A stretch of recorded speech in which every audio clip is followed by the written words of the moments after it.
আসসালামু আলাইকুম। আজকের যে ভিডিওটা আপনারা দেখছেন এই ভিডিওটার জায়গায় অন্য একটা ভিডিও আপলোড হওয়ার কথা ছিল। নুরুর 2-3 দিন আগে সে আমাকে নিয়ে কিছু কথাবার্তা বলেছে সেই প্রশ্নের জবাব দেওয়ার জন্য। সেখানে সেই ভিডিওটা আসলে এখন এই পরিস্থিতির সাথে মানানসই না, যে কারণে আমি আর দেইনি। ওই ভিডিওতে কী ছিল সেটা আর এখন বললাম না। আমি মানুষের আবেগের প্রতি সম্মান জানাই।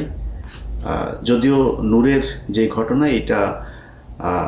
এটা নূরেদেরই কর্মফল কিভাবে সেটা আপনাদেরকে আমি বলি। ধরেন 5 তারিখের পর থেকে এখন পর্যন্ত আপনি দেখেন তো আমার সাথে যাদের যাদের বাঁচছে, যে বিষয়গুলো নিয়ে আমি কথা বলছি, আমি ধরেন বিডিআরের বিচার চাই, এটা নিয়ে সেনাবাহিনী আমার শত্রু। আমাকে সেনাবাহিনী নাকি হুমকি মনে করে, আমি নাকি হুমকি সেনাবাহিনীর জন্য। আমি জানি না এই দেশ এই সেনাবাহিনীর বিরুদ্ধে কখন গিয়েছে, তো তারা বলেছে আমি হুমকি। এরপরে 32 নম্বর, এই আজকে যে নুরুল হক নূর মার খেলেন, এই নূর নিজে বক্তব্য দিয়েছেন, বিশাল জ্বালাময় বক্তব্য। 32 নম্বর যারা ভাঙতে গিয়েছে তারা নাকি মব সৃষ্টি করছে। মব আমরা যদি নাকি সৃষ্টি করে থাকি কোনো জায়গায়, তাহলে 5ই আগস্ট একটা মব ছিল, ওটা তো আইন মেনে করা হয়নি, তাই না?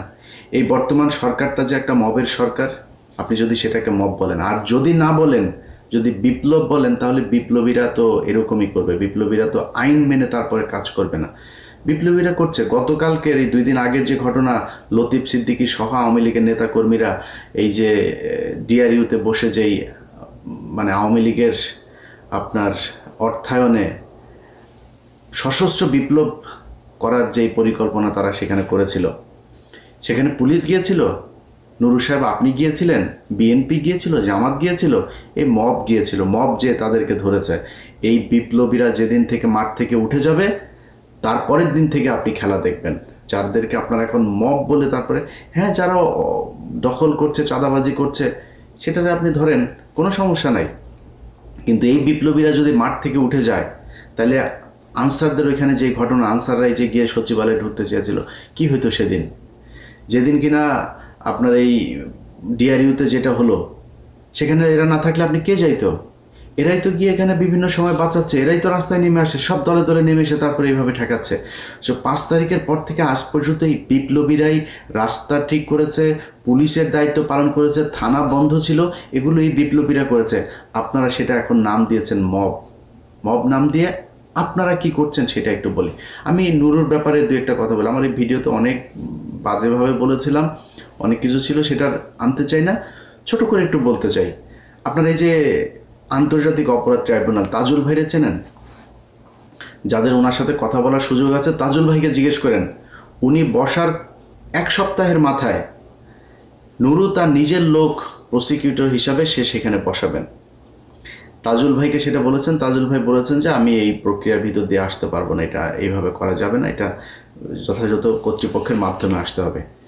নুরু তাকে বলেছে লাথি দিয়া চেয়ার থেকে উঠাই দিবে। তাজুল ভাইয়ের সাথে কথা বললেন, তাজুল ভাই আমার জানাইলো, ভাই এই বেয়াদবের সাথে কথা বলতে পারবো না ভাই, এটা একটু দেখেন তো। আমি একটা পোস্ট করলাম ফেসবুক, আপনাদের যাদের মনে আছে নিশ্চয়ই আপনারা জানেন, যে নুরু তোমার 1 ঘন্টা সময় দিলাম, তুমি তাজুল হচ্ছে আমাদের কলিজা, তুমি কলিজায় হাত দিয়েছো, এরকম একটা পোস্ট করে তারপরে দিলাম। 15 মিনিটের মাথায় গিয়ে তাজুল ভাইয়ের সাথে গলাগলি করে একটা ফেসবুকে পোস্ট দিলাম, আমি আমার পোস্ট ডিলিট করে দিলাম, ঘটনা শেষ। স্বাস্থ্য মন্ত্রণালয়ে স্বাস্থ্য উপদেষ্টা, আপনি তাকে দেখেন না, তাকে, এই দেশের অনেক অভিযোগ থাকবে, কিন্তু স্বাস্থ্য উপদেষ্টা ঘুষ খেয়েছে, দুর্নীতি করেছে, এটাকে বলতে পারবেন? এটা বলতে পারবেন না। স্বাস্থ্য উপদেষ্টা তিনি একজন খুব সৎ একজন মানুষকে তার ব্যক্তিগত সহকারী হিসেবে দায়িত্ব দিয়েছেন। সেই ব্যক্তি জুলাই আন্দোলনে নিজের জীবন বাজি রেখে যেসব শিক্ষার্থীরা যাচ্ছিলেন, যাদেরকে চিকিৎসা দেওয়া হচ্ছিলেন না, তিনি নিজে থেকে তার নিজের কাছে যা ছিল সেগুলো দিয়ে তিনি চিকিৎসা দিয়েছেন। সেই ব্যক্তি স্বাস্থ্য উপদেষ্টার ব্যক্তিগত সহকারী হয়ে একজনকে নিয়ে রাশিয়াতে গিয়েছেন। এই ডাক্তার, তিনি হচ্ছে হাসান ভাই, তিনি রাশিয়াতে পড়াশোনা করেছেন। ওইখানে গিয়েছেন, তার পরিচিত যেসব সিনিয়র প্রফেসর আছেন তাদেরকে দিয়ে সার্জারিগুলো করাচ্ছেন। একজনকে নিয়ে গিয়েছেন, যাওয়ার পরে এই নুরু আপনার দুদক ঘেরাও করেছে। তাকে দ্রুত তার বিরুদ্ধে অভিযোগ দেওয়ার জন্য, তাকে গ্রেপ্তার করার জন্য সে নাকি অনেক টাকা পয়সা নিয়ে তারপরে রাশিয়াতে পালিয়েছেন। এই নুরু বলেছেন, এই নুরুর দল বলেছে তাদের প্রায় 200-250 পোলাপান নিয়ে যায় সেদিন দুদকেই করেছে। তো পরে সেই ঘটনা আমি তো জানি না, যে আশা মনে করলাম হয়তো সত্যি বোধহয় এরকম কিছুই হবে। পরে সেই ছেলে, সেই পিএস আমার সাথে যোগাযোগ করলো, ভাই এই ব্যাপার। তো আমি সেটা বললাম, ভাই এটা যে সত্যি আপনি যে এরকম না, এটার প্রমাণ কি? বল ভাই আমি যাকে ট্রিটমেন্ট দিতে গেছি সে আপনাকে বক্তব্য দেবে। আমি সেই আহত সেই রোগীর সাথে আমি কথা বললাম, আপনারা সবাই তাকে চেনেন, যার পুরো ওই যে মুখায়ব যার মানে নষ্ট হয়ে গিয়েছে, সেই ছেলেটা। তার বক্তব্যটা শোনেন, সে কি বলেছে ওই ডাক্তারের ব্যাপারে। আমি তখন ভগবান এমনিতে সবাইকে দেখার ব্যবস্থার ও অবশ্যই ভারতীয়দের আশ্রয় করি। এই জুলাই আন্দোলনের শুরু হওয়া 5 আগস্টে সফল আহতদের নিয়ে যে ডাক্তার কাজ করেছেন, সেই ডাক্তার হচ্ছেন স্বাস্থ্য উপদেষ্টা মিজানুর রহমানের ব্যক্তিগত কর্মকর্তা ডাক্তার ওয়াহিদুল হাসান। ইনি তিনি এপিসেশন গাইতে রাশিয়া আমার ছাত্র গিয়েছিলেন 1934 জন্য। তো আমি এখন শুনতে পাচ্ছি ওনার নামে অনেক মিথ্যা গুজব ছড়াচ্ছেন, উনি নাকি কোটি কোটি টাকা রাশিয়া সরকার করেছেন। আবার শুনতে পেরেছি উনি নাকি বাংলাদেশে আসবেন না, তাই আমি তো দেখছি এখন উনি বাংলাদেশে আছে। কিছু কিছু সভ্যসাচী নৌসাখেন যারা মিথ্যা অপরাধ ছড়াচ্ছেন। আমি চাই এসব দেশের লেখনদের বিবেদিকাই যে তারা যেন একজন মানুষকে কাটতে দিতে বরখাস্ত করাবে, যেন থেকে ঠিকমতো খুব সময় নিয়ে খাটতে হবে। কারণ এই কিছু দিকে সুখ করলামেন তাহলে এটা আমাদের দেশের জন্য খুবই দুঃখজনক। এমনকি আসাম নামে ভাই অনেক ভালো মানুষ, উনি আমার সাথে ছিলেন প্রায় 1.5 মাসের মতো সেখানে। আমি দেখেছি উনি অনেকই ভালো মানুষ। আচ্ছা, এবার আপনারা চিন্তা করেন, একজন মানুষ যে কিনা জুলাইয়ের আহত যোদ্ধাদের করলো, আপনি একটা টেন্ডার আপনার পছন্দের লোকের দেবে না, এই জন্য আপনি তার বিরুদ্ধে এই ধরনের ব্লেম দিয়ে তারপরে মব সৃষ্টি করে সে এখন এই ডাক্তারকে দুদকের পক্ষ থেকে এখন দেশ থেকে নিষেধাজ্ঞা দেওয়া হয়েছে। নিজের স্বার্থের বাইরে গিয়ে আপনি একজন জুলাইয়ের যিনি নিজের রাস্তায় থেকে যিনি যুদ্ধ করেছেন সেই মানুষটাকে আপনি এইভাবে কষ্ট দিচ্ছেন আপনার ব্যক্তি স্বার্থের জন্য। এটাকে বলে মব। আমরা মব করি নাই। আমাদেরটা যদি এই পিলখানা হত্যার বিচার চাও যদি মব হয়, আমরা ওই ফেনীর 16 জন মানুষকে এখনও আটকে রাখা হয়েছে, এটা যদি মব হয়, এতগুলো আলেম এখন পর্যন্ত আটকে আছে, সেই মানুষগুলোকে ছাড়ানো যদি মব হয়, তাহলে আমরা মব করেছে। জিজ্ঞেস করেন নুরু সাহেব, আপনি তো রাজনীতিবিদ, আপনি এই দেশের মানুষের প্রধানমন্ত্রী, ভবিষ্যৎ প্রধানমন্ত্রী হবেন। আপনি যেদিন এই ফারাবি মুক্তি পেল, যান বাংলাদেশের মানুষ আপনাদেরকে ওপেন চ্যালেঞ্জ করলাম, যান ফারাবির কাছে যান, যে জিজ্ঞেস করেন ফারাবি তোমার মুক্তিতে এই বাংলাদেশে 5 তারিখের পর থেকে যখন দেখলাম আলেমদেরকে আটক রাখা হয়েছে, প্রতিটা আলেমের মুক্তিতে কোনো না কোনো জায়গায় এই আমার মতো মবকারীর ছোঁয়া আছে, যা খোঁজ নেন গা সেই আলেমদের কাছে।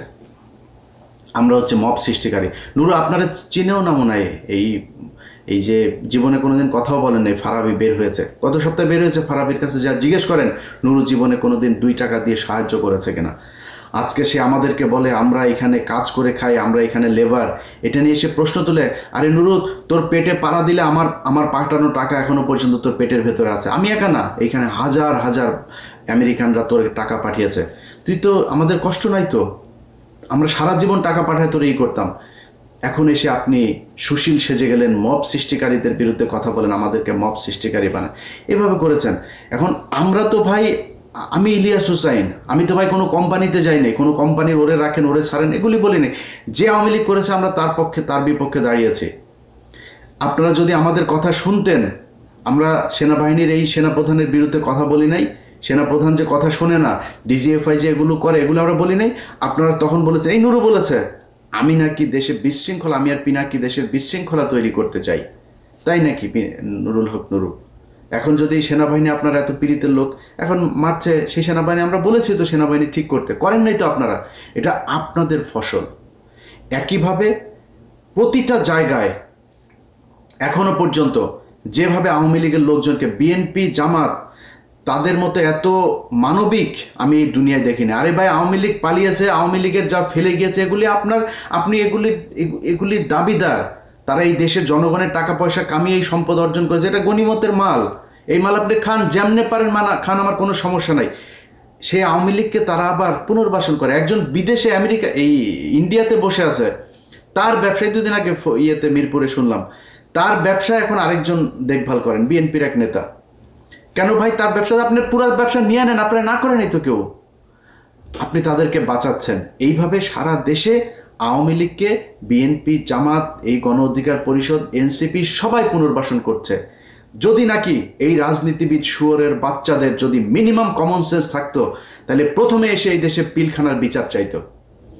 একটা শুয়োরের বাচ্চা, কোনো শুয়োরের বাচ্চা দেখেন, কোনো যেই কটা রাজনীতি করে, কোনো শুয়োরের বাচ্চা যদি দেখেন আপনি কেউ এই করে আপনার এর বিরুদ্ধে পক্ষে কথা বলেছে, কেউ বলে নাই বিডিআরের পক্ষে। বিডিআরের মানুষগুলো এখনো পর্যন্ত, ভাই গত সপ্তাহের কথা বলি, একজন বিডিআর সদস্য আকুতি জানিয়েছেন তার স্ত্রী গত 16 বছর ছিল এইভাবে, এই 5 তারিখের পরে স্বপ্ন দেখেছে তার স্বামী ফিরে আসবে। 1 বছর হয়ে গেছে, ফিরে আসে না, এখন সে চলে যাবে। সে বলে, না আমি আর তোমার জন্য অপেক্ষা করতে পারবো না, তুমি এখন যেহেতু বের হইতে পারো না, আর জীবনে বের হইতে পারবে না। সেই লোক আকুতি জানিয়েছে, ভাই আমার স্ত্রীকে একটু বলেন আর কয়টা দিন অপেক্ষা করতে, আমি বের হয়ে যাব। আপনারা কথা বলেছেন, বিচার চান, এটা বিচার চাইতে পারেন না? এইটুক হ্যাডম যদি না থাকে তাহলে বালের রাজনীতি করার দরকারটা কি? আমি তো কিছু চাই নাই আপনাদের কাছে, এই দেশটাকে আওয়ামী মুক্ত করতে চেয়েছি, সেই জায়গায় আপনারা এখন নাই। আপনার সাথে আমি এক হব কেমনে? আজকে নুরুর যে ঘটনা, নুরুর এই ধরনের ঘটনা এর আগে ঘটে নাই, আমরা তার পক্ষে ছিলাম না। আমার ভিডিওতে পেছনে যান, 2019 সালে যান, 20 সালে যান, যাই দেখেন আমি ইলিয়াস নুরুর পক্ষে দাঁড়িয়েছি। সেদিন নুরু তোমার পক্ষে এই বাংলাদেশের কোনো মিডিয়া কথা বলে নাই। আমরা যারা বাইরে আছি, তারা, আমার যারা শত্রু বাইরে আছে, তারাও তোমার পক্ষে কথা বলেছে। তোমার তাদের প্রতি এইটুক রেসপেক্ট রাখা দরকার, তুমি রাখতে পারো নাই। তুমি মাঝে মধ্যে এসে খোঁচাখুচি শুরু করো। এই সব শেষ ঘটনা আপনাদেরকে বলি, দেশবাসীর জানা দরকার। যেদিন আফ্রিদির সাথে এই যে নতুন করে তার সাথে আমার বাঁধলো কেন শোনেন, আফ্রিদির বাপ যেদিন আটক হলো, আমরা সারা রাত জেগে খোঁজ রাখছি কোথায় কি হলো, কি হচ্ছে। পুলিশ, সিআইডি, ডিবি, মানে আফ্রিদিরে ধরার জন্য তার বন্ধু বান্ধবী এমন কোনো বাসা নেই, সব জায়গায় রেড দিচ্ছে। সারা রাত জেগে তারা কষ্ট করছে। ধরা খাওয়ার পরে নুরুল হক নুরু XYZ পুলিশের এক কর্মকর্তাকে ফোন দেন, ভাই ওনাকে ছেড়ে দেন। সবশেষ যখন তাকে রাখা হয়, নুরু তাকে ফোন দিয়ে বলে, আপনি কি ছাড়বেন নাকি আমি ঊর্ধ্বতনকে দিয়ে আপনাকে ফোন করাবো? আমি তখন সাথে সাথে জানার পরেই তারে ফোন দিলাম। ফোন দিয়ে বললাম, এই পাঞ্চ, তুই এরা ই করছিস কেন, এরা ই করলি কিসের জন্য? এরপরে রাশেদ আমারে ফোন দেয়। রাশেদের ফোন আর ধরিনি, তার একটা মেসেজ পাঠালাম, ভয়েস মেসেজ, আপনার এই চোর বাটপার স্যাচরে বলেন যে এখানে আওয়ামী লীগের লোকজনের বাঁচাইতে। তারা এখন ন্যারেটিভ তৈরি করেছে, আফ্রিদির বাপ তারা কি যাত্রাবাড়িতে গিয়ে মেরেছে, পাড়ার পো পাড়া, তোরে যে শেখ হাসিনা প্রতিটা মামলার যে 1 নম্বর আসামি, শেখ হাসিনা পিস্তল নিয়ে যায় কারো মারছে, মামলা এক্সিকিউট করে, প্ল্যানিং করে, এটা আলাদা আলাদা ধারায় তাদের ব্যাপারে শাস্তি হবে। বাংলাদেশের যত কজন আওয়ামী লীগ আছে, একদম নিচের শ্রেণীর কর্মী পর্যন্ত প্রতিজন হত্যা মামলার আসামি হবে, যার দায় যতটুকু। সাংবাদিক আসামি হবে, যেই ব্যবসায়ীরা বলেছে যে শেখ হাসিনার পাশে যে 3 তারিখ পর্যন্ত তারা পাশে থাকা, তাদের বিচার হবে, হইতে হবে। যার যতটুকু প্রাপ্য সেটুকু তার বুঝাইতে হবে। এখন আপনারা একজন টাকা দিবে, নঈম নিজামের কাছ থেকে যায় প্রতি মাসে মাসে বকেয়া আনতেন, আপনি বলেন এখন আমরা 5 কোটি টাকার জন্য মাই টিভি তো দখল করতে যান, মাই টিভির মালিকরে ধরাইতে গেছি। এরপরে তার সাথীর ছেলেরে ধরা হইল। সাথীর ছেলেরে ধরানোর পরে এই যে নুরুর সাথে আমার যে ফোনে যে বাকবিতণ্ডা হচ্ছে না, আমি কিন্তু পাবলিক করি নেই, চুপচাপ আছি। আফ্রিদি ধরার পরে সে নিজে পোস্ট করে ফেলো। সে যে পোস্ট লিখেছে, সেই পোস্ট লিখতে মিনিমাম 2 ঘন্টা সময় লেগেছে।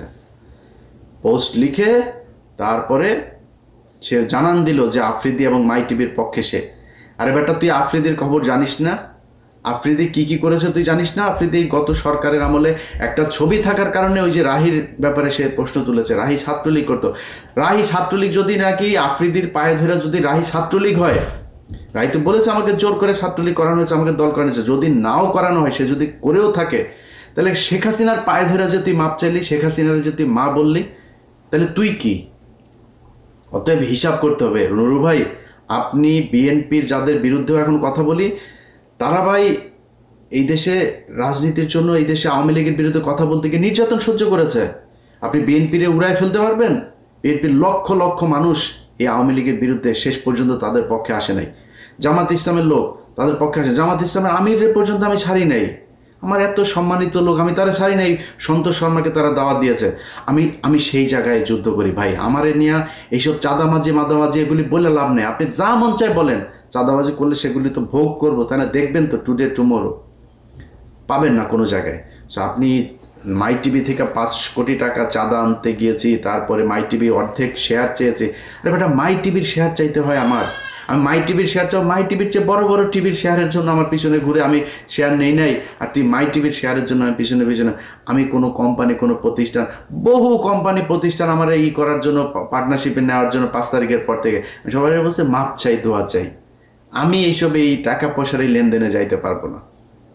ইভেন বাংলা এডিশন যে ওপেন করেছি, বলেছে ভাই টেলিভিশনের জন্য চান, পত্রিকা প্রিন্টের জন্য এত কিছু চাইনি, জাস্ট অনলাইন পোর্টাল হিসাবে পারমিশন চেয়েছে। এখানে একটা টিম থাকবে, খুব স্মার্ট কিছু ছেলে পেলে কাজ করবে, তাদেরকে নিয়ে আমি একটা টিম তৈরি করতে চাই। তারা এই দেশের একদম এই আওয়ামী লীগ এবং ভারতের ব্যাপারে, প্রথম আলো, ডেইলি স্টার, তাদের ব্যাপারে অতন্ত্র প্রহরীর মতো কাজ করবে। এই জন্যই এসেছি, এর বাইরে কোনো কিছু না।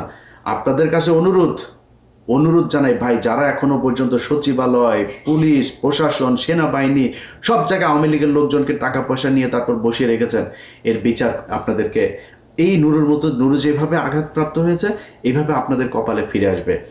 নুরুর এটা দেখে আপনারা অনেক কষ্ট পেয়েছেন, আমি খুব বেশি কষ্ট পাই নাই। কারণ কি জানেন, নুরুর চাইতে ভয়ঙ্কর পরিণতি এই দেশে হবে যদি আওয়ামী লীগ ফেরত আসে। আর সেই আওয়ামী লীগকে ফেরত আসার জন্য, তাদেরকে পুনর্বাসিত করার জন্যই নুরুরা কাজ করেছে। কোনো জায়গায় 5 তারিখের পর থেকে দেখবেন না যে তারা বলেছে ওকে ঠিক আছে, অমুকের ব্যাপারে শুনলাম, আমরা সেখানে যাই, গিয়ে টাকা নিয়ে এসছে।